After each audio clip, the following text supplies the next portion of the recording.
Number होता क्या है, पहले तो ये बात करें। तो ऑक्सीडेशन नंबर कुछ नहीं होता, एक फॉर्मल चार्ज होता है। फॉर्मल चार्ज जो कि किसी एटम पर उपस्थित होता है उसी को क्या कहते हैं, उसका ऑक्सीडेशन नंबर कहते हैं। फॉर्मल चार्ज यानी पॉजिटिव नेगेटिव जो चार्ज एटम पर आते हैं किसी मॉलिक्यूल के अंदर, एटम इन ए कंपाउंड और species. Formal charge on an atom in any species, in any स्पीसी, किसी भी स्पीसी में किसी एटम पर जो भी फॉर्मल चार्ज है उसे ही क्या कहते हैं, ऑक्सीडेशन नंबर या ऑक्सीडेशन स्टेट भी कहते हैं। जैसे एग्जाम्पल लेते हैं, चलो देखते हैं क्या फॉर्मल चार्ज क्या है, नहीं समझ आया होगा तो देखें क्या होता है फॉर्मल चार्ज क्या है, इसकी बात करते हैं। देखो हाइड्रोजन और क्लोरीन के बीच कोवेलेंट बॉन्ड है। कोवेलेंट बॉन्ड का मतलब इस बॉन्ड में जो दो इलेक्ट्रॉन हैं वो दोनों इलेक्ट्रॉन दोनों एटम द्वारा एक एक दिए गए। ये बॉन्ड के जो दो इलेक्ट्रॉन हैं इनको अपनी ओर खींचने की टेंडेंसी जो है वो क्लोरीन की ज़्यादा है। तो क्लोरीन की ज़्यादा है यानी ये क्या है, मोर इलेक्ट्रोनेगेटिव एटम है। और जब ये मोर इलेक्ट्रोनेगेटिव एटम है तो इलेक्ट्रॉन को अपनी ओर खींच लेता है। और एक बॉन्ड है तो इसमें एक तो इसका खुद का ही है इलेक्ट्रॉन, दूसरे वाले इलेक्ट्रॉन को भी खींचता है ये, तो ये इसकी ओर झुक जाता है और इस वजह से इस पे -1 चार्ज आता है, इस पे +1। जो लेस इलेक्ट्रोनेगेटिव एटम है, लेस इलेक्ट्रोनेगेटिव एटम पे +1 आता है, मोर इलेक्ट्रोनेगेटिव एटम पे -1 आता है। तो ये जो फॉर्मल चार्ज ही है, हाइड्रोजन पे जो +1 है वो फॉर्मल चार्ज है, क्लोरीन पे जो -1 है वो इसका फॉर्मल चार्ज है। और HCl के अंदर है ये बात। तो HCl में oxidation number of hydrogen in HCl कितना है, +1। Oxidation number of chlorine in HCl कितना है, -1। कहने का मतलब ये हुआ कि यदि एक कोवेलेंट बॉन्ड है तो वो कोवेलेंट बॉन्ड दोनों एटम को एक ऑक्सीडेशन नंबर देके जाता है, एक को +1 दूसरे को -1। +1 लेस इलेक्ट्रोनेगेटिव एटम को देगा और -1 मोर इलेक्ट्रोनेगेटिव एटम को देगा, -1 ये रहेगा। अब क्या ये कोवेलेंट बॉन्ड एक ही देता, बिल्कुल एक ही देता है, हमेशा एक ही देगा। एक कोवेलेंट बॉन्ड +1 -1 देगा। अगर कोवेलेंट बॉन्ड एक से ज़्यादा होते हैं, डबल बॉन्ड होता है, ट्रिपल बॉन्ड होता है, तो क्या होता है, तो उस केस में देखें ए और बी के बीच ये लेस इलेक्ट्रोनेगेटिव एटम, ये मोर इलेक्ट्रोनेगेटिव एटम है, तो इसका मतलब क्या हुआ कि ए के ऊपर प्लस माइनस बी के ऊपर, क्यों, क्योंकि सिंगल बॉन्ड है। पी और क्यू में देखते हैं तो पी जो है वो क्या है, पी और क्यू के बीच क्या हो रहा है, डबल बॉन्ड है। मान लेते हैं पी और क्यू के बीच डबल बॉन्ड है, कोवेलेंट बॉन्ड। तो पी के ऊपर, पी लेस इलेक्ट्रोनेगेटिव एटम है, पी अगर लेस इलेक्ट्रोनेगेटिव एटम है तो पी के ऊपर +2 आएगा और क्यू के ऊपर -2 आएगा, क्योंकि क्यू क्या है, मोर इलेक्ट्रोनेगेटिव एटम। और -2 क्यों आ गया, क्योंकि इसके पास कितने कोवेलेंट बॉन्ड हैं, 2 कोवेलेंट बॉन्ड हैं, 2 कोवेलेंट बॉन्ड हैं। तो due to 2 covalent bond, -2 on more electronegative atom and +2 on less electronegative atom. ठीक ऐसे ही अगर किसी दो एटम के बीच में ट्रिपल बॉन्ड होता है तो +3 -3 आ जाएंगे, नॉर्मल बात है।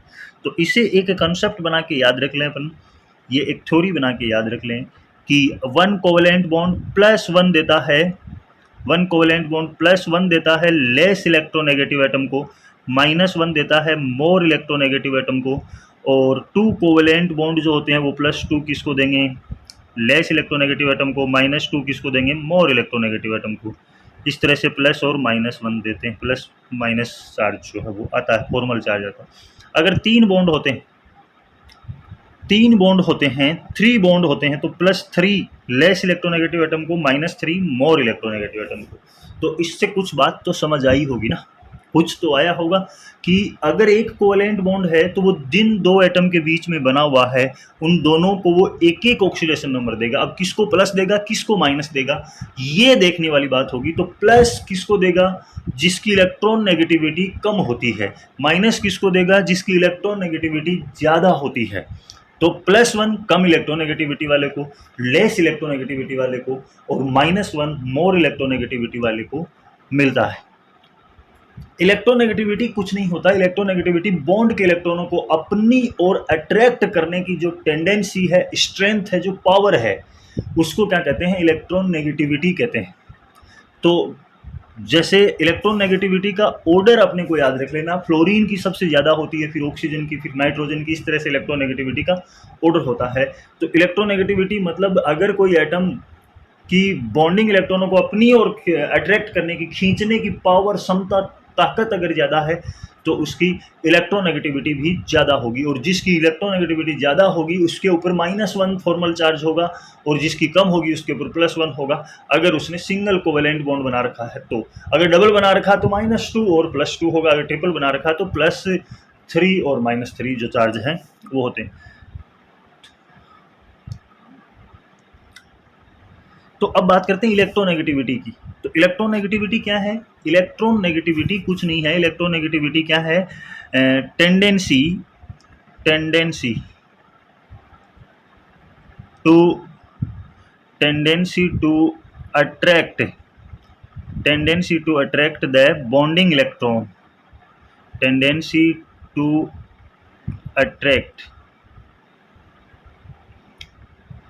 अट्रैक्ट द बॉन्डिंग इलेक्ट्रॉन को अट्रैक्ट करने की टेंडेंसी क्या होती है? इलेक्ट्रॉन नेगेटिविटी होती है। Tendency to attract the bonding electron. अगर बॉन्डिंग इलेक्ट्रॉन को अट्रैक्ट करने की टेंडेंसी पावर ज़्यादा हुई तो इलेक्ट्रोनेगेटिविटी ज़्यादा होगी। यानी अगर इस ए और बी के बीच में बॉन्ड है तो ये अपन जानते हैं ए और बी के बीच में ये 2 इलेक्ट्रॉन हैं। अगर इन इलेक्ट्रॉन को बी अपनी ओर खींच लेता है तो इसकी टेंडेंसी ज़्यादा है इलेक्ट्रॉन को अपनी ओर खींचने की, तो ये मोर इलेक्ट्रोनेगेटिव एटम होगा। ये क्या होगा? मोर इलेक्ट्रोनेगेटिव एटम होगा। और ये क्या हो जाएगा फिर? इससे कम हो जाएगा तो लेस इलेक्ट्रोनेगेटिव होगा। तो इसके ऊपर +1, इसके ऊपर -1 आता है। इतनी सी बात इलेक्ट्रोनेगेटिविटी। अब देखें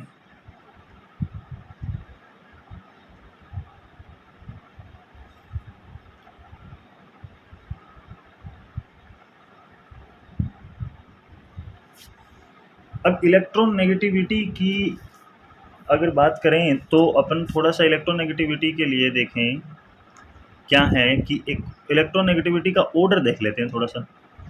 तो अभी के लिए अपने को इलेक्ट्रोनेगेटिविटी का ऑर्डर ध्यान रख लेना, और ये जो ऑर्डर है वो है ऑर्डर ऑफ इलेक्ट्रॉन नेगेटिविटी का ऑर्डर क्या है? यानी सबसे ज़्यादा बॉन्डिंग इलेक्ट्रॉनों को अपनी ओर अट्रैक्ट करने की टेंडेंसी किसकी ज़्यादा है, किसकी कम है। तो एक छोटा सा ऑर्डर देखते हैं।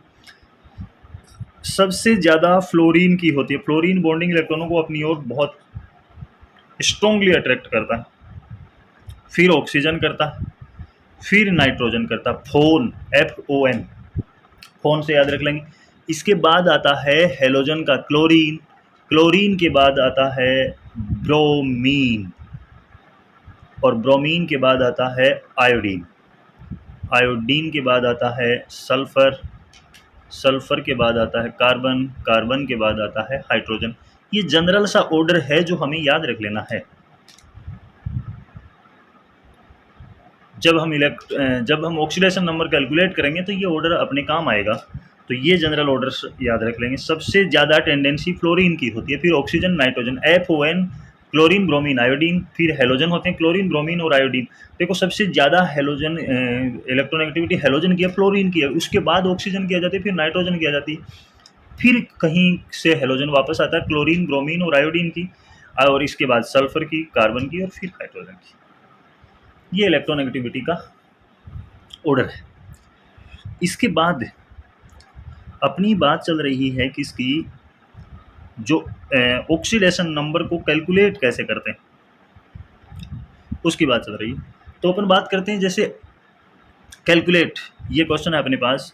SO2 NH3 KMNO4 H3PO4 H3PO3 H3PO2 और PS3 में ऑक्सीडेशन नंबर कैलकुलेट करना है। सल्फर का, नाइट्रोजन का, मैग्नीज का, और ये फॉस्फोरस का, यहाँ भी फॉस्फोरस का, इसका।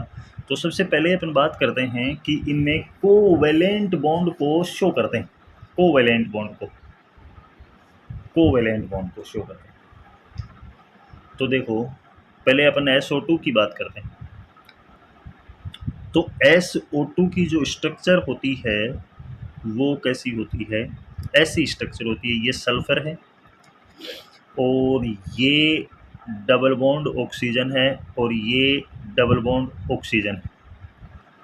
तो अभी अपन ने बात की थी कि प्रत्येक सिंगल कोवेलेंट बॉन्ड जो है वो +1 मोर इलेक्ट्रोनेगेटिव एटम को देता है और +1 लेस इलेक्ट्रोनेगेटिव एटम को देता है और -1 मोर इलेक्ट्रोनेगेटिव एटम को देता है। तो इस बॉन्ड के, इस सिंगल बॉन्ड के कारण ऑक्सीजन पे -1, सल्फर पे +1, इसके कारण फिर +1, फिर इसके ऊपर -1। तो ये डबल बॉन्ड है, तो डबल बॉन्ड के कारण ये +2 आया और इस पे -2 आया। इस डबल बॉन्ड के कारण इस पे -2 और इस पे +2। अब ये हुआ कि सर इस ऑक्सीजन पे ही -2 क्यों आया, सल्फर पे +2 क्यों आया? क्योंकि अपने पास इलेक्ट्रोनेगेटिविटी का ऑर्डर है ना पीछे, ये रहा ऑर्डर। सल्फर की इलेक्ट्रोनेगेटिविटी ऑक्सीजन से कम है तो मोर इलेक्ट्रोनेगेटिव है ना एटम, ये इस तरफ मोर इलेक्ट्रोनेगेटिव एटम है और ये इस तरफ लेस है। तो ये लेस इलेक्ट्रोनेगेटिव एटम और लेस इलेक्ट्रोनेगेटिव एटम पे प्लस आता है और मोर पे माइनस आता है, इसलिए आया ये। तो ये देखो इस पे -2, ऑक्सीजन पे -2, तो +2 कितना हो गया सल्फर की, तो सल्फर की ऑक्सीडेशन स्टेट +4 हो गई और ऑक्सीजन की ऑक्सीडेशन स्टेट कितनी हो गई, -2 हो गई। टोटल चार्ज 0 रह गया। टोटल चार्ज 0 कैसे हो गया, देखो -2 +2 कितना हो गया, 0 हो गया। या कह दें कि सल्फर के ऊपर कितना है, +4 है, एक ऑक्सीजन पे कितना है, -2 है और कितनी ऑक्सीजन है, 2 हैं, तो ये मल्टीप्लाई होके ये 0 हो गया बिल्कुल। तो टोटल चार्ज 0 रहता है। ठीक ऐसे ही बात कर लेते हैं NH3 की, इस NH3 की। तो नाइट्रोजन NH3 की स्ट्रक्चर देखो कैसी होती, ये नाइट्रोजन, ये हाइड्रोजन, ये हाइड्रोजन है और ये हाइड्रोजन। अब नाइट्रोजन और हाइड्रोजन के बीच में सिंगल बॉन्ड है, सिंगल कोवेलेंट बॉन्ड। हाइड्रोजन और नाइट्रोजन में इलेक्ट्रोनेगेटिविटी किसकी ज़्यादा है, FON, और लास्ट में आता है हाइड्रोजन, तो इसकी तो सबसे कम है, हाइड्रोजन की कम है, इलेक्ट्रोनेगेटिविटी कम है, तो लेस इलेक्ट्रोनेगेटिव एटम तो +1 नाइट्रोजन पे, इसके कारण -1। इस बॉन्ड के कारण भी +1 हाइड्रोजन पे, नाइट्रोजन पे -1। इस बॉन्ड के कारण भी +1 हाइड्रोजन पे और नाइट्रोजन पे -1। तो नाइट्रोजन पे टोटल माइनस कितना हो गया, 3 हो गया। तो नाइट्रोजन की ऑक्सीडेशन नंबर कितनी है, NH3 में -3 है और हाइड्रोजन की कितनी है, हाइड्रोजन की +1 है। और टोटल चार्ज, इस मॉलिक्यूल का टोटल चार्ज कितना हो गया, 0 हो गया। तो ये स्ट्रक्चर बना के अपन क्या कर सकते हैं, ऑक्सीडेशन नंबर कैलकुलेट कर सकते हैं। ऑक्सीडेशन नंबर कैलकुलेट करने का एक और भी तरीका है, लेकिन स्ट्रक्चर वाला तरीका सबसे बेस्ट है। इस तरीके से कैलकुलेट की गई ऑक्सीडेशन नंबर कभी गलत नहीं होगी। हाँ, स्ट्रक्चर वाले से गलत कभी नहीं होगी, लेकिन फॉर्मूला जो बेस ऑक्सीडेशन नंबर कैलकुलेट करते हैं उसमें हो सकता है कि कोई मिस्टेक हो जाए, लेकिन स्ट्रक्चर वाले में कोई मिस्टेक नहीं होगी।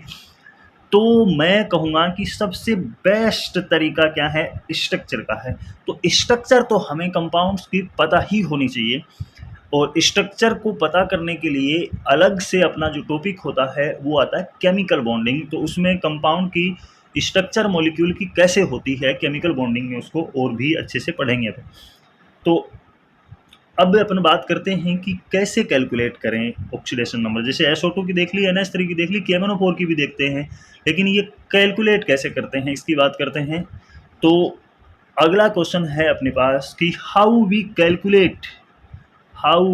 कैलकुलेट द ऑक्सीडेशन स्टेट और नंबर। ऑक्सीडेशन स्टेट और नंबर अपन कैसे कैलकुलेट करते हैं, तो अपने पास 2 तरीके हैं, एक बाय यूजिंग स्ट्रक्चर, दूसरा है बाय यूजिंग फॉर्मूला। या तो फॉर्मूले के द्वारा कर सकते हैं या फिर स्ट्रक्चर के द्वारा अपन ऑक्सीडेशन नंबर कैलकुलेट कर सकते हैं। सबसे बेस्ट वे है स्ट्रक्चर का, और ये कभी गलत नहीं होगा। लेकिन ये जो फॉर्मूले वाला जो है वो कई बार फेल हो जाता है, लेकिन फिर भी अपन बात करेंगे इसकी, दोनों ही तरीके की बात करते हैं। तो calculation of oxidation state by using structure of compound, compound की स्ट्रक्चर के द्वारा ऑक्सीडेशन स्टेट या ऑक्सीडेशन नंबर को कैलकुलेट कैसे करते हैं, तो वो देखते हैं। तो देखो, इसके लिए एक सीधी सी बात याद रखनी है जो पहले अपन ने बात की है, कि अगर एक कोवेलेंट बॉन्ड होता है, एक कोवेलेंट बॉन्ड होता है, तो वो तुम्हें लेस इलेक्ट्रोनेगेटिव एटम जो है उसको क्या देके जाता है, +1 ऑक्सीडेशन स्टेट, और मोर इलेक्ट्रोनेगेटिव एटम को क्या देके जाता है, -1 ऑक्सीडेशन स्टेट। ये बात ध्यान रखनी है, स्ट्रक्चर बेस पे है ना अपने को। एक कोवेलेंट बॉन्ड, अगर मान लो 2 कोवेलेंट बॉन्ड हुए, एक नहीं बल्कि 2 कोवेलेंट बॉन्ड हुए, 2 बॉन्ड हुए, तो वो क्या क्या देंगे, +2 लेस इलेक्ट्रोनेगेटिव एटम को और -2 मोर इलेक्ट्रोनेगेटिव एटम को।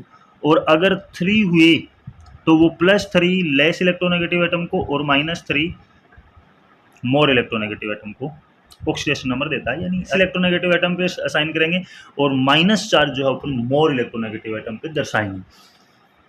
अब बात करते हैं कुछ एग्जाम्पल की। तो देखो, अपन ने बात की थी क्लोरीन की, अपन बात करते हैं क्लोरीन इन Cl2। तो क्लोरीन इन Cl2 में क्या होता है, क्लोरीन और Cl2 में क्या है, देखो क्लोरीन इन Cl2 में इसकी स्ट्रक्चर बनाते हैं, तो ये क्लोरीन और ये क्लोरीन सिंगल बॉन्ड है इनके बीच में, तो ये +1 -1 देना चाहिए, लेकिन दोनों ही क्लोरीन है, तो दोनों की इलेक्ट्रोनेगेटिविटी में तो कोई डिफरेंस ही नहीं है। इसका मतलब ये दोनों बराबर खींचेंगे तो कहीं भी नहीं जाएंगे इलेक्ट्रॉन। मतलब ये हुआ कि प्लस और माइनस तो कब होगा, जब एक लेस इलेक्ट्रोनेगेटिव एटम होगा और दूसरा मोर इलेक्ट्रोनेगेटिव एटम होगा, लेकिन दोनों ही सेम इलेक्ट्रोनेगेटिविटी है, तो इसके कारण zero oxidation state, zero charge आएगा, जीरो चार्ज। यानी क्लोरीन की Cl2 में ऑक्सीडेशन स्टेट कितनी है, ऑक्सीडेशन नंबर कितना है, 0। नाइट्रोजन में देखते हैं ट्रिपल बॉन्ड होता है नाइट्रोजन के बीच। अगर ये एक मोर इलेक्ट्रोनेगेटिव एटम और एक लेस होता तो +3 -3 होता, लेकिन यहाँ भी क्या होगा, 0 0 होगा, तो इसकी भी क्या होती है oxidation number 0। Nitrogen in nitrogen और ऑक्सीजन इन ऑक्सीजन, ऑक्सीजन की ऑक्सीजन में डबल बॉन्ड होता है ऑक्सीजन के बीच, और इसकी भी क्या होती है, 0 ऑक्सीडेशन स्टेट। क्यों, क्योंकि यहाँ पर इलेक्ट्रोनेगेटिविटी समान है। P4 जो होता है फॉस्फोरस, सारे एटम फॉस्फोरस से बॉन्ड बना रखे हैं, और फॉस्फोरस जो होता है उसकी स्ट्रक्चर कुछ इस तरह की होती है, फॉस्फोरस P4 की स्ट्रक्चर कुछ इस तरह की होती है, टेट्राहेड्रल टाइप। तो इसमें भी सारे एटम जो हैं वो फॉस्फोरस के ही आपस में बॉन्ड बना रखे हैं, तो ये भी क्या होती है, 0 होती है। और सल्फर से ही बॉन्ड बना रखे हैं, तो ये भी क्या होती है, 0 होती है। इसकी स्ट्रक्चर को अगर देखा जाए तो कुछ इस तरह की होती है, ये सल्फर, ये सल्फर, ये सल्फर, 2 4 6 और 8 होते हैं ना, तो ये सल्फर, इस तरह की स्ट्रक्चर होती है। इसमें भी सल्फर ने सल्फर से ही बॉन्ड बना रखा, तो सबके कारण 0 0 0 आएगा सबके ऊपर, जैसे फॉस्फोरस पे भी 0 आया है वैसे ही, तो इसमें भी 0 होगी। और हाइड्रोजन में भी क्या होगी, 0 होगी, हाइड्रोजन 0 0, यहाँ भी ऑक्सीडेशन नंबर 0। तो कुछ बात समझ आई इसमें, बिल्कुल समझ आया होगा कुछ, कि जब कोई एटम खुद से ही बॉन्ड बनाता है तो उसका ऑक्सीडेशन नंबर 0 होता है। क्यों होता है, क्योंकि इसमें क्या है कि इलेक्ट्रोनेगेटिविटी जो है वो दोनों की समान होती है, तो 0 आता है। अब इस बेस पे अपन ने जो पीछे एग्जाम्पल छोड़े थे उनकी बात करते हैं, इनकी बात करते हैं। बिल्कुल NH3 की देख लिया था अपन ने, अब KMnO4 की बात करते हैं, H3PO4 H3PO3 की बात करते हैं। तो KMnO4 की बात करें, 4 में स्ट्रक्चर देखें मैग्नीज की, तो ये है Mn, ये डबल बॉन्ड O, ये डबल बॉन्ड O, ये डबल बॉन्ड O, और ये है O, और ये है K। KMnO4 हो गया, स्ट्रक्चर ये हो गई KMnO4 की। तो देखो, इस पोटेशियम के ऊपर +1 चार्ज आएगा क्योंकि ये लेस इलेक्ट्रोनेगेटिव एटम है। ऑक्सीजन के ऊपर ऑक्सीजन के ऊपर -1 चार्ज आएगा इस बॉन्ड से, क्योंकि ये मोर इलेक्ट्रोनेगेटिव एटम। अब इस तरफ देखें तो ऑक्सीजन के ऊपर एक माइनस और आ जाएगा, कौन से बॉन्ड से? इस बॉन्ड से। तो मैग्नीज पे एक क्या आ जाएगा? प्लस आ जाएगा, क्योंकि ऑक्सीजन की इलेक्ट्रोनेगेटिविटी ज़्यादा है पोटेशियम से और मैग्नीज से भी, और ये मैग्नीज और पोटेशियम दोनों ही मेटल हैं, तो मेटल तो वैसे ही पॉजिटिव होती है, अपन जानते हैं। फिर दूसरी बात, इस बॉन्ड से देखेंगे, इस बॉन्ड से देखेंगे तो ये दो बॉन्ड हैं, तो ऑक्सीजन पे दो क्या आ जाएगा? माइनस आ जाएगा, क्योंकि मोर इलेक्ट्रोनेगेटिव एटम। मैग्नीज पे दो क्या आ जाएगा? प्लस में 2 आ जाएगा। ठीक, इससे भी क्या आ जाएगा? ऑक्सीजन पे -2 आ जाएगा, मैग्नीज पे +2 आ जाएगा। इससे भी ऑक्सीजन पे -2 आ जाएगा और मैग्नीज पे क्या आ जाएगा? इस बॉन्ड से +2 आ जाएगा। तो अब देख लेते हैं इस KMnO4 में मैग्नीज, तो मैग्नीज के ऊपर कितना प्लस चार्ज आया? देखो +2 कितना आया? +2 +2 दो बार प्लस, 3 बार +2 है, 2 4 6 और एक +1 है, तो टोटल चार्ज कितना होया? +7। तो मैग्नीज की ऑक्सीडेशन स्टेट या ऑक्सीडेशन नंबर इन KMnO4 कितना होता है? +7 होता है। और ऑक्सीजन का पता ही है कितना आया है, हर एक ऑक्सीजन पे -2 आया है। देखो इन पे -2 इस पे लग रहा होगा -1 नहीं है, बल्कि दोनों कितने हैं? -2 है, दोनों माइनस हो गए ना, एक इसके कारण है तो -2। और पोटेशियम का कितना आया? +1। तो ये KMnO4 का रहा। नेक्स्ट बात करते हैं H3PO4 की। ये H3PO4 है, तो ये फॉस्फोरस स्ट्रक्चर बनाते हैं, फॉस्फोरस के साथ OH स्ट्रक्चर बनाते हैं। फॉस्फोरस के साथ क्या जुड़ा हुआ है? O ऑक्सीजन और इससे H, फिर ये ऑक्सीजन और ये H, फिर ये ऑक्सीजन और ये H, ऐसे। ये H3PO4 है।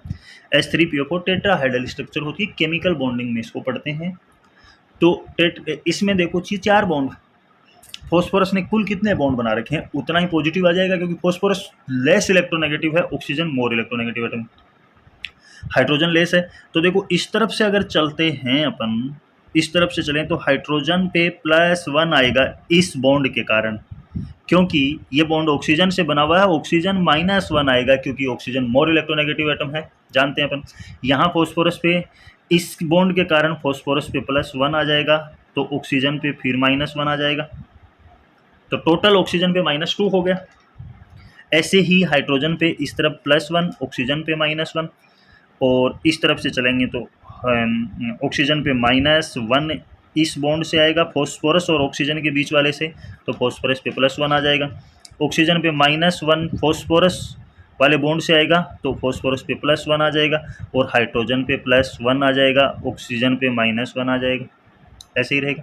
ऐसे ही फॉस्फोरस के ऊपर यहाँ पर फॉस्फोरस और ऑक्सीजन के बीच वाले बॉन्ड से ऑक्सीजन पे -2, फॉस्फोरस पे +2 आ जाएगा। अब फॉस्फोरस पे टोटल चार्ज को कैलकुलेट करना, कितना हुआ टोटल चार्ज फॉस्फोरस पे, कितना हुआ H3PO4 में। तो H3PO4 में फॉस्फोरस पर टोटल चार्ज जो है वो हुआ +2 आया एक जगह से, और 3 जगह से +1 आया, तो टोटल चार्ज कितना हो गया? +5 हो गया। तो H3PO4 में फॉस्फोरस का ऑक्सीडेशन नंबर +5 है, +5। और ऑक्सीजन का कितना है? ऑक्सीजन का वही आया जो पहले आया, कितना? -2। हाइड्रोजन का भी वही आया जो पहले आया, कितना आया? +1। तो इन बातों से सीखेंगे अपन कुछ कि ऑक्सीजन जनरली -2 शो करता है ऑक्सीडेशन नंबर, और हाइड्रोजन जनरली +1 करता है, लेकिन फॉस्फोरस देखो बदल जाएगा। इसको देखते हैं, या PO3 में देख लेते हैं पहले, H3PO3। तो H3PO3 में देखो ये फॉस्फोरस है, और ये डबल बॉन्ड O है, ये डबल बॉन्ड है, और यहाँ पे H3 है, तो ये OH, और ये O और ये H है, और यहाँ से देखें तो इसको थोड़ा सा सही से बना लेते हैं, ये O है और ये इसके साथ H है, तो H3 है ना, H3 है तो ये एक H और हो गया, ये H3PO3 की स्ट्रक्चर है। इस स्ट्रक्चर को देख के ऑक्सीडेशन नंबर निकाल सकते हो आप। अब बात करते हैं H3PO2 की। तो देखो ये फॉस्फोरस, ये डबल बॉन्ड O और ये O और ये H, ये H और ये H, ये क्या हुआ H3PO2। और अब बात करते हैं PH3 की। PH3 की स्ट्रक्चर देखते हैं तो P और ये H, ये H, ये H, सभी की एक साथ बात कर लेते हैं। चलो तो देखो यहाँ देखते हैं, स्ट्रक्चर से पता तो चल ही गया होगा आपको कि कैसे निकालना है, निकाल सकते हो ना आराम से।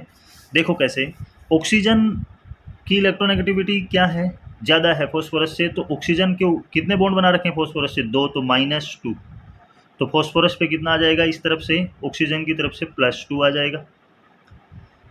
यहाँ ऑक्सीजन एक बॉन्ड बना रखा है फॉस्फोरस से, तो फॉस्फोरस की तरफ से ऑक्सीजन पे -1 और फॉस्फोरस पे कैसा 1, +1, और हाइड्रोजन की तरफ से ऑक्सीजन पे फिर -1 और हाइड्रोजन पे कैसा +1, और पहले भी हाइड्रोजन पे +1 ही आया।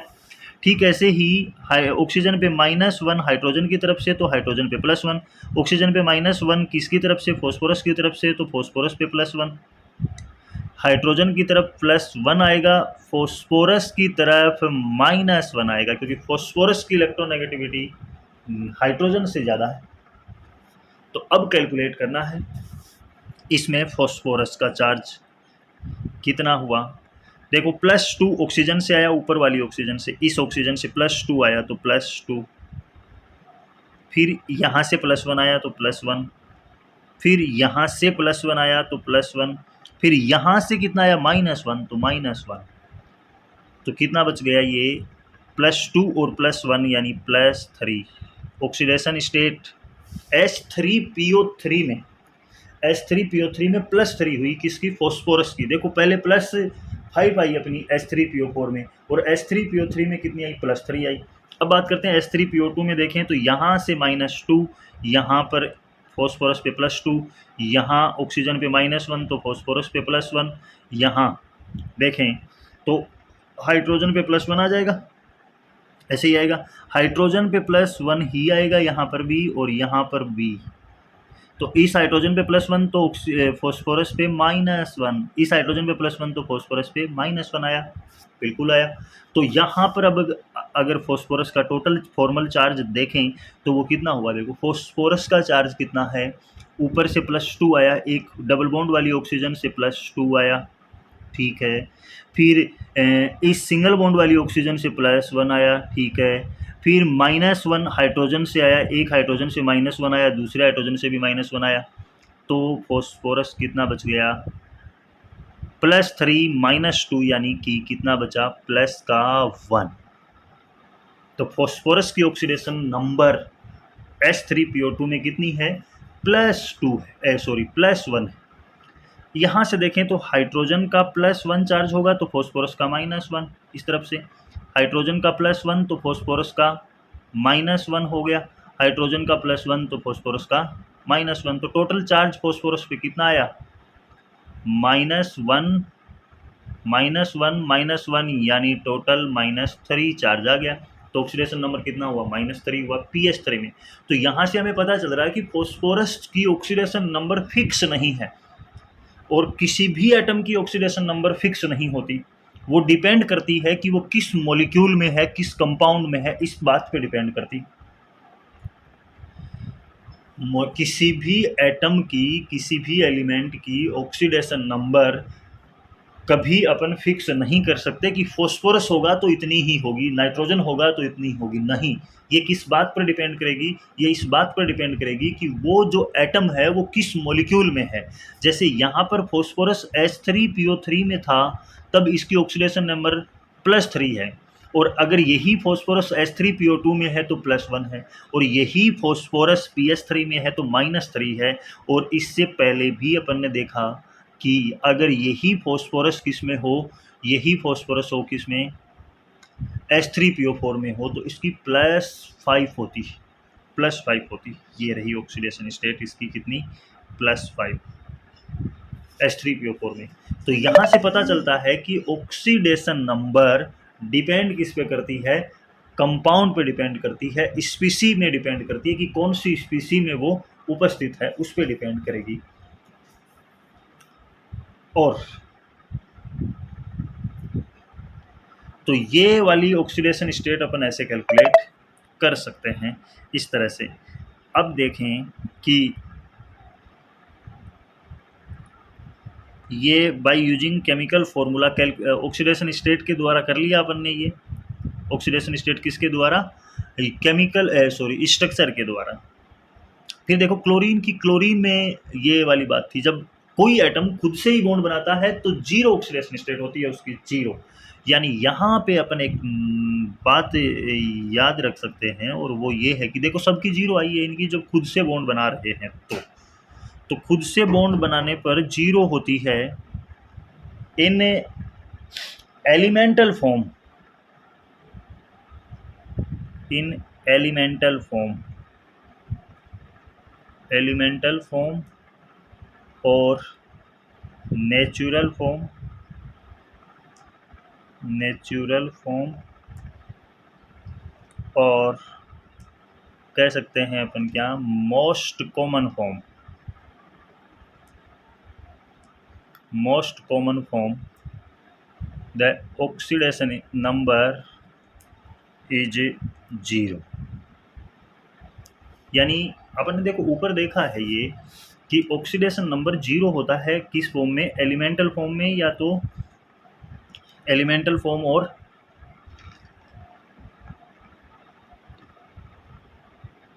ये देखा ना कि एलिमेंटल फॉर्म में क्लोरीन जब Cl2 में होता है, क्लोरीन जब Cl2 में होता है तो इसकी ऑक्सीडेशन नंबर कितनी आई, 0 आई। नाइट्रोजन जब N2 में होता है तो 0 है। यानी जब भी कोई एटम जब खुद से बॉन्ड बनाता है तब उसकी ऑक्सीडेशन नंबर 0 है, और ये एलिमेंटल फॉर्म ही होती है। तो एलिमेंटल फॉर्म या नेचुरल फॉर्म जिसमें वो पाए जाते हैं तो 0 ऑक्सीडेशन स्टेट होती है। तो सभी की अगर मैं बात करता हूँ F2 की, F2 में फ्लोरीन का ऑक्सीडेशन नंबर भी क्या होगा, 0 होगा। यानी वो नेचुरल फॉर्म में जब भी होंगे, Br2 में ब्रोमीन का भी क्या होगा, 0 होगा, क्योंकि नेचुरल फॉर्म में, सारे नेचुरल फॉर्म में है, तो नेचुरल फॉर्म में 0 होती। ये वाली बात याद रख लेनी। फिर बात करते हैं आगे। एग्जाम्पल अपने पास है Na2S4O6, इसकी कैलकुलेशन करते हैं। देखो Na2S4O6 की, तो देखो S हैं 4, स्ट्रक्चर बनाते हैं अपन, स्ट्रक्चर ड्रॉ करके ऑक्सीडेशन नंबर निकालते हैं। S4 हैं तो S ये S बना ली, S4 O6 हैं, O6 हैं तो ये ऑक्सीजन और ये O और ये हाइड्रोजन। ठीक ऐसे ही ये ऑक्सीजन और ये ऑक्सीजन और ये हाइड्रोजन।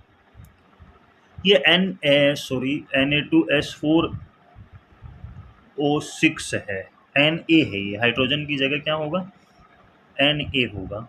ये ऑक्सीजन, और यहाँ पर कौन है, सोडियम। ये रहा सोडियम और ये रहा सोडियम। ये होता क्या है, जब यहाँ पे Na2 नहीं है भाई, जब अपन यहाँ पर क्या ले लेते हैं, हाइड्रोजन ले लेते हैं ना, तो ये एसिड बन जाता है। यहाँ पर जब हाइड्रोजन लेते हैं तो ये एसिड होता है, लेकिन यहाँ अपने को क्या दिया गया है, Na दिया गया है, तो Na ले लिया। चलो, तो ये है, देखो सल्फर, यहाँ देखो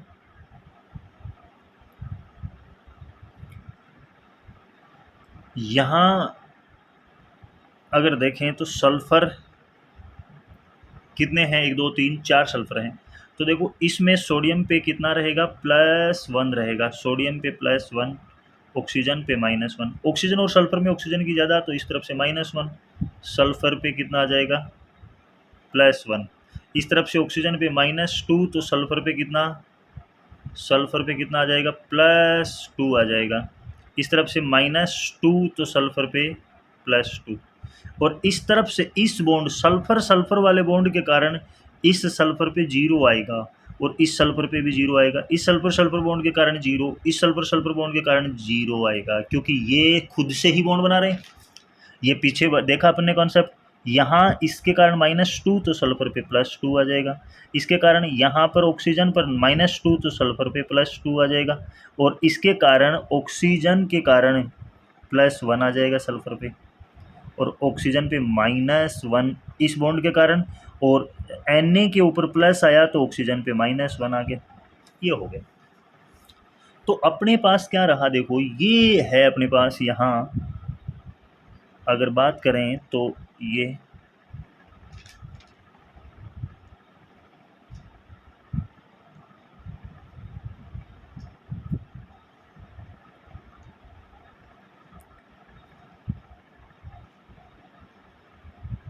यहाँ देखें कि सल्फ़र कितने हैं, 4 सल्फ़र हैं। तो ये सल्फ़र, ये सल्फ़र, और ये सल्फ़र, और ये सल्फ़र। देखो इन 2 सल्फ़र की ऑक्सीडेशन नंबर कितनी आई, इनकी सल्फ़र की 0 आई, इसकी भी कितनी आई, 0 आई। लेकिन इसकी कितनी आई, देखो कितनी आई, +2 +4, +2 इस तरफ से, +2 इस तरफ से, तो +2 +4, और +1 ये आएगी, तो +5 आई। इस सल्फ़र की ऑक्सीडेशन स्टेट +5, और इस सल्फ़र की भी कितनी है, +5।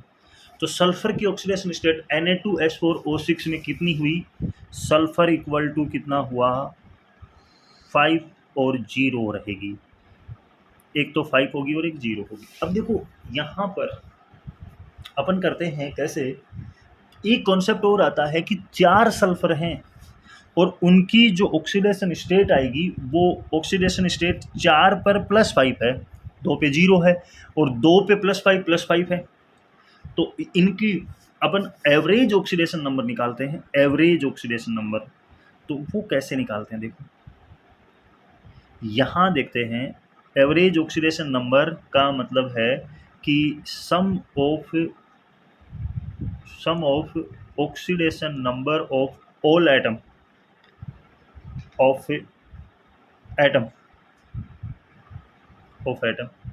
Upon number of atom. तो कितना है ऑक्सीडेशन नंबर, +5 है, +5 है, +0 ये रही ना, 2 एटम सल्फर कितने हैं, +5 में, 2 0 में। तो टोटल एटम कितने हैं, 1 2 3 4, तो ये रहा 4, यानी ये कितना आया, 10/4, यानी ये आया 5/2। तो 2.5 या 5/2 जो ऑक्सीडेशन नंबर आई है ना, जो फ्रैक्शनल ऑक्सीडेशन नंबर आया है, ये पर्टिकुलर किसी एटम की ऑक्सीडेशन नंबर नहीं है, क्योंकि वो तो फ्रैक्शनल हो ही नहीं सकता। ये जो ऑक्सीडेशन नंबर आया है वो आया है एवरेज ऑक्सीडेशन नंबर, क्योंकि 4 सल्फर एटम पे, 4 सल्फर एटम पे +5 0 चार्ज था, तो एवरेज कितना रह गया, 5/2 रह गया, एवरेज 5/2 रह गया। ये एवरेज चार्ज है। तो ये एवरेज चार्ज का कॉन्सेप्ट रहा। फिर बात करते हैं अगले एग्जाम्पल की, Br3O8। अगले एग्जाम्पल की बात करें Br3O8, तो Br 3 है, तो पहले Br बना लेते हैं, Br, ये Br और ये Br 3 हो गए। Br3O8 हैं, तो 8O आपको सिमेट्रिकली ये स्ट्रक्चर बनाते समय कुछ बातें हैं जो ध्यान रख लेनी चाहिए, और वो है कि सिमेट्रिक होना चाहिए ये। जैसे Br हो गया, अब ऑक्सीजन जोड़ने इस तरह से जोड़ने हैं लगभग कि वो सेम मिले, सबको बराबर मिले, किसी के साथ कोई अन्याय नहीं हो। तो ऑक्सीजन इस पे जोड़ दिया, इस पे जोड़ दिया, तो 3 ऑक्सीजन दोनों तरफ आ जाएंगे, बीच में 2 आ जाएंगे, तो 3 इसको दे दिए, 3 इसको दे दिए, बिल्कुल। और ऑक्सीजन डबल बॉन्ड से जुड़ता है बिल्कुल, तो डबल बॉन्ड से जोड़ दिया, तो 3 3 6 ऑक्सीजन 8 करने हैं, तो ये ऑक्सीजन और ये ऑक्सीजन हो गया। ये Br3O8 की स्ट्रक्चर हो गई। अब तो ऑक्सीडेशन नंबर पता करना बड़ा आसान काम होगा। ऑक्सीडेशन नंबर पता करने के लिए ऑक्सीजन -2 होगा, यहाँ -2, तो Br+2, ऑक्सीजन -2 तो इस तरफ से Br+2, ऑक्सीजन -2 तो Br+2। और पता है कि Br वाला बॉन्ड जो है वो 0, इसके कारण 0, इसके कारण 0 हुआ कि नहीं। यहाँ पे ऑक्सीजन पे -2 तो Br पे कितना +2, यहाँ ऑक्सीजन पे -2 तो Br पे +2, और ये Br वाला बॉन्ड जो है वो इसे 0 ऑक्सीडेशन स्टेट देगा, 0 नंबर इसको भी देगा। यहाँ पर ऑक्सीजन के ऊपर कितना रहा, यहाँ ऑक्सीजन पे -2 चार्ज आएगा। क्यों आएगा, क्योंकि ऑक्सीजन क्यों आएगा, क्योंकि ऑक्सीजन मोर इलेक्ट्रोनेगेटिव एटम और ब्रोमीन लेस इलेक्ट्रोनेगेटिव एटम है। तो ब्रोमीन पे +2 आया, ऑक्सीजन पे -2 आया, ब्रोमीन पे +2 आया, ऑक्सीजन पे -2 आया, यहाँ पर -2 और ब्रोमीन पे +2 आया, ऐसे आएगा। तो कैलकुलेट करते हैं। इसमें ब्रोमीन 3 है, एक तो ये ब्रोमीन है, 3 ब्रोमीन है मानो अपने पास, ब्रोमीन, ये ब्रोमीन और ये ब्रोमीन, 3 ब्रोमीन में इस पे देखो +2 +2 +2, तो 2 2 4 2 6, और इस तरफ से 0 है तो कितना आया +6। इस ब्रोमीन पे देखो दोनों तरफ से, इस तरफ से तो 0 है लेकिन ऊपर से +2 है, इस ऑक्सीजन से +2 है, तो +2 +2 +4, इस ब्रोमीन की +4 हुई। इस ब्रोमीन की बात करेंगे, सेम वही कहानी है जो इसकी, तो +2 +2 +4 +2 +6, इस तरफ से 0 है तो ये +6 रहा। तो ब्रोमीन की कितनी रहेगी, +6 और +4 ऑक्सीडेशन स्टेट। अगर पूछा जाए ब्रोमीन की ऑक्सीडेशन स्टेट या ऑक्सीडेशन नंबर इन Br3O8 और ऑप्शन में आपके पास आए 6 +6 और +4, तो इसी को क्लिक करना जब केवल ऑक्सीडेशन नंबर पूछा जाए। लेकिन यदि वो आपको पूछ लिया जाए एवरेज ऑक्सीडेशन नंबर, तो फिर एवरेज निकाल लेना। एवरेज कैसे आ जाएगा, +6 +4, कितने एटम हैं, एटम कितने हैं, 3 एटम हैं, चार्ज कितना है +6 +4, तो जो एवरेज ऑक्सीडेशन नंबर होगा, एवरेज वो कितना हो जाएगा, इसका एवरेज ऑक्सीडेशन नंबर होगा +6 +4 +6 अपॉन 3, 6 4 10, 16/3, 16/3।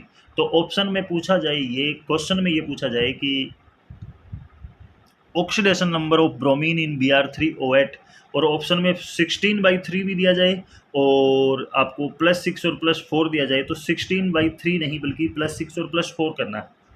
लेकिन यदि एवरेज ऑक्सीडेशन नंबर कह दे तो फिर ये ऑप्शन मिलेगा, एवरेज तो यही रहेगी 16/3 एवरेज ऑक्सीडेशन स्टेट। नेक्स्ट बात करते हैं ऑक्सीजन इन H2O2। अब ऑक्सीजन की ऑक्सीडेशन स्टेट, ऑक्सीडेशन नंबर देखना कि इसमें H2O2 में, तो H2O2 की स्ट्रक्चर बनाते हैं, तो ये है हाइड्रोजन, ये है ऑक्सीजन, और ये ऑक्सीजन और ये हाइड्रोजन, ये H2O2। अब देखो ऑक्सीजन और हाइड्रोजन में मोर इलेक्ट्रोनेगेटिव एटम कौन है, ऑक्सीजन, तो कैसा चार्ज आएगा, चार्ज कैसा आएगा -1, और हाइड्रोजन पे +1। इस तरफ देखें तो हाइड्रोजन पे +1, ऑक्सीजन पे -1। अब ऑक्सीजन और ऑक्सीजन में तो दोनों ही सेम है, इसका मतलब ये तो खुद का खुद के साथ बॉन्ड तो 0, इस पे भी इसके कारण चार्ज 0 आएगा, चार्ज तो 0 ही आने वाला है। और इस लिंकेज को, इस बॉन्ड को कहते हैं, इस बॉन्ड को इसे कहते हैं परऑक्साइड लिंकेज, परऑक्साइड लिंकेज। जब ऑक्सीजन ने परऑक्साइड लिंकेज है ऑक्सीजन में, तो देखो पीछे अपन ने ऑक्सीजन की जब भी देखा, जितने भी एग्जाम्पल किया तुम आप देखोगे पीछे, तो सभी एग्जाम्पल में ऑक्सीजन का ऑक्सीडेशन नंबर -2 ही आया। लेकिन यहाँ पर देखें तो कितना आया ऑक्सीजन का, ऑक्सीजन का कितना आया -1, यानी यहाँ पर ऑक्सीजन कितना है -1। हाँ, हाइड्रोजन वही है +1। लेकिन ऑक्सीजन -1 आया तो ऑक्सीजन इन प्रोक्साइड कितना होता है, -1 होता है। ये बात ध्यान रखनी। प्रोक्साइड लिंकेज जब भी ऑक्सीजन करेगा -1 ऑक्सीडेशन नंबर होगा, और जनरल ऑक्सीजन है तो वो -2। दूसरा एग्जांपल HO2F में देखते हैं। HO2F में तो स्ट्रक्चर बना लेते हैं, फिर पता चल ही जाएगा। HOO और ये स्ट्रक्चर है। तो HO2F हाइड्रोजन पे +1 तो ऑक्सीजन पे -1। फ्लोरीन पे कितना है, -1 है फ्लोरीन पे, क्योंकि फ्लोरीन की इलेक्ट्रोनेगेटिविटी ज़्यादा है तो ये मोर इलेक्ट्रोनेगेटिव एटम है, और ये लेस है। फ्लोरीन और ऑक्सीजन की कंपेयर करते हैं तो फ्लोरीन की इलेक्ट्रोनेगेटिविटी ज़्यादा होती, तो ये मोर है और ये लेस है। लेकिन हाइड्रोजन से तो ऑक्सीजन ज़्यादा है तो -1 आ गया। तो यहाँ ऑक्सीजन पे कितना चार्ज आएगा, +1 आएगा, और इस पे कितना आएगा, -1 आएगा। तो इस पे इस तरफ, और ऑक्सीजन वाले बॉन्ड से ऑक्सीजन पे 0 चार्ज आएगा, इस पे भी 0 चार्ज आएगा। तो ऑक्सीजन पे कुल चार्ज कितना बचा, इस ऑक्सीजन पे +1, इस पे कितना, -1, और फ्लोरीन का कितना है, -1, और हाइड्रोजन +1। तो हाइड्रोजन +1 या फ्लोरीन का -1 ही होता। फ्लोरीन ऑलवेज -1 होगा। लेकिन ऑक्सीजन की बात करें तो देखो, ऑक्सीजन अपने सामने आ गया, ऑक्सीजन का -1 भी आ गया, +1 भी आ गया। ऑक्सीजन का -1 +1 आ गया, और यहाँ ऊपर -1 आया था, और इसमें एक ही कंपाउंड में -1 भी है और +1 भी। ऑक्सीजन +1 भी शो करता है। +1 जब फ्लोरीन के साथ कंपाउंड आएगा तो ऑक्सीजन की क्या होगी, +1 ऑक्सीडेशन स्टेट होगी, क्योंकि फ्लोरीन क्या है, ये -1 फ्लोरीन पे क्यों आया है, क्योंकि ये क्या है, मोर इलेक्ट्रोनेगेटिव एटम, मोर इलेक्ट्रोनेगेटिव एटम।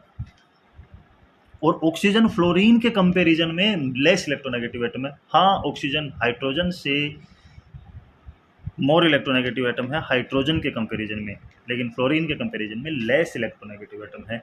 तो हम यहाँ से ये कह सकते हैं कि ऑक्सीजन पे, ऑक्सीजन की जो ऑक्सीडेशन नंबर है, ऑक्सीजन का ऑक्सीडेशन नंबर, ऑक्सीजन का कितना हो सकता है, +1 हो सकता है।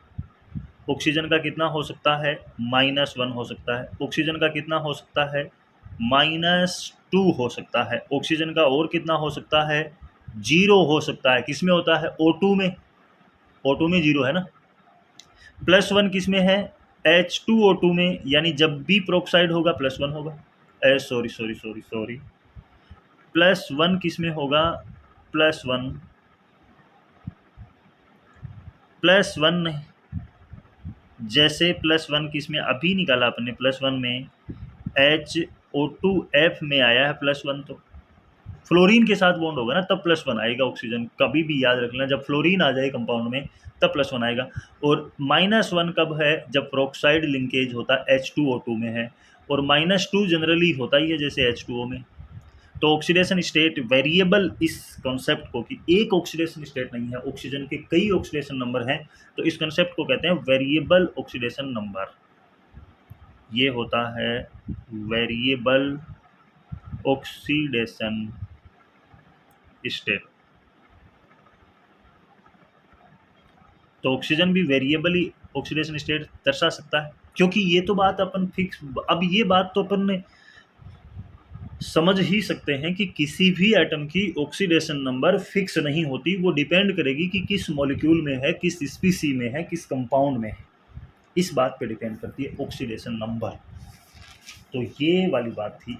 एक और कंपाउंड देखते हैं, एक एग्जाम्पल और देखते हैं, फिर फिनिश करते हैं इस लेक्चर। ये रहा H2SO5 कैरोइज एसिड।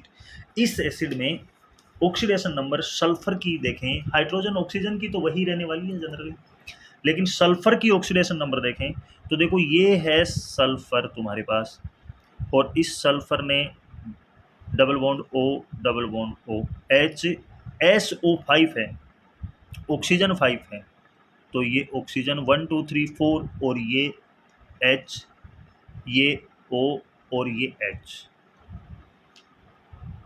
तो अब तो ऑक्सीडेशन नंबर निकाल ही लेंगे, कितना आएगा, कितना आएगा, कितना आएगा, देख सकते हैं, +2 +1 तो 2 4 और 2 6, तो सल्फर कितना आएगा, सल्फर आएगा +6, और ऑक्सीजन तो -2 ही आने वाला है, ऑक्सीजन कितना आएगा -2 और हाइड्रोजन कितना आएगा, हाइड्रोजन आएगा +1। एक और एग्जाम्पल है और वो है CrO5। क्रोमियम की CrO5 में देखते हैं, तो क्रोमियम की स्ट्रक्चर बना लेते हैं CrO5 में कैसी होती।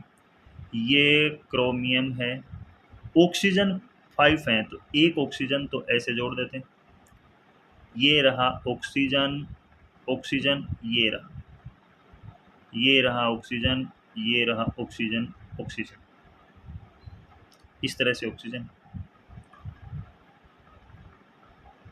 ये जुड़े हुए हैं। पेरोक्साइड लिंकेज है यहाँ पर ऑक्सीजन में, पेरोक्साइड लिंकेज। तो पेरोक्साइड लिंकेज है तो यहाँ पर अपने को पता चल जाएगा कि ये -1 है ऑक्सीजन।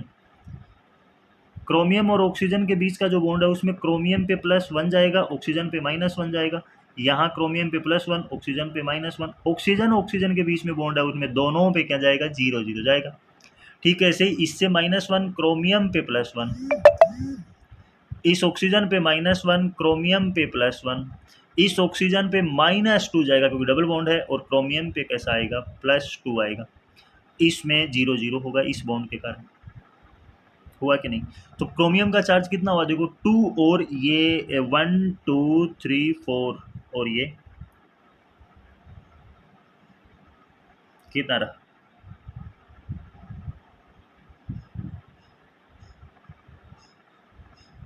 कितना रहा, 2 2 4 और 2 6। तो क्रोमियम का ऑक्सीडेशन स्टेट, क्रोमियम की कितनी होगी यहाँ पर, +6 होगी। ये क्रोमियम की ऑक्सीडेशन स्टेट रही। तो ये था आज का लेक्चर जिसमें अपन ने ऑक्सीडेशन नंबर को कैलकुलेट करना सीखा, और वो भी स्ट्रक्चर की हेल्प से। और structure is the best way है, स्ट्रक्चर बेस्ट वे है कैलकुलेट करने के लिए ऑक्सीडेशन नंबर को, क्योंकि इससे कैलकुलेट की हुई ऑक्सीडेशन नंबर कभी गलत नहीं होगी। तो इसी से करनी। अब देखो एक फॉर्मूला बेस होती है, फॉर्मूले से अगर अपन ऑक्सीडेशन नंबर को कैलकुलेट करेंगे तो क्रोमियम में ही करके, क्रोमियम का ये कंपाउंड जो इसी में करके देख लेते हैं, CrO5 में ही करके देख लेते हैं, वो गलत आएगा, वो गलत आ सकता है। और कैसे आएगा देखो, क्रोमियम को X मानते हैं, ऑक्सीजन -2 मानते हैं कि नहीं? तो क्या हो जाएगा देखो, क्रोमियम को X माना तो X प्लस ऑक्सीजन -2, तो -2 कितनी है ऑक्सीजन, 5, तो -2 × 5 बराबर, इसके ऊपर कोई चार्ज नहीं है तो इक्वल 0 रख देंगे। तो x -2 × 5 कितना हो गया, -10 इक्वल टू 0। तो x इक्वल टू +10 आया, बिल्कुल गलत आया, +10, x +10 गलत आया ना, क्रोमियम का +10 नहीं है, कितना है, +6 है। तो ये गलत क्यों आया, क्योंकि स्ट्रक्चर तो हमें ये बता देगी कि ऑक्सीजन पेरोक्साइड लिंकेज में, स्ट्रक्चर से पता चल जाएगा कि एक 2 ऑक्सीजन जो है ना, दोनों ऑक्सीजन 1 2 3 4, चारों के चारों ऑक्सीजन, 5 ऑक्सीजन है जिसमें से 4 ऑक्सीजन किस में है, पेरोक्साइड लिंकेज में है, और एक ऑक्सीजन जो है वो ऑक्साइड लिंकेज है उसका। तो पेरोक्साइड लिंकेज का तो -1 ही होता, बल्कि अपन ने तो 5 ऑक्सीजन का क्या लिया है, -2 लिया है, तो वो गलत आया है। अब अगर अपन इसी फॉर्मूले में ये मान लें कि इसमें इसको तोड़ के लिख दें ऐसे कि CrO और जो O2 हैं, कितने, 2 O2 यानी 4 ऑक्सीजन हो गए ना, ये तो कितने में है, -1 में है, और ये कितने में है, -2 में है, और क्रोमियम को X मान लें तो फिर सही आ जाएगा। फिर तो क्या आना है, सही आना है बिल्कुल। कैसे आएगा, क्रोमियम को X मान लिया, क्रोमियम कितना ले लिया, X ले लिया, X प्लस -2, ये -2 ले लिया, और प्लस -1 एक का है, और कितने हैं, 4 ऑक्सीजन है, तो कितना आ गया, x इक्वल टू -2 और -4 -6, तो x इक्वल टू कितना आ गया, +6। तो ये स्ट्रक्चर वाला कभी कभी गलत हो जाता है, इसको अपन पढ़ने वाले हैं नेक्स्ट वीडियो में।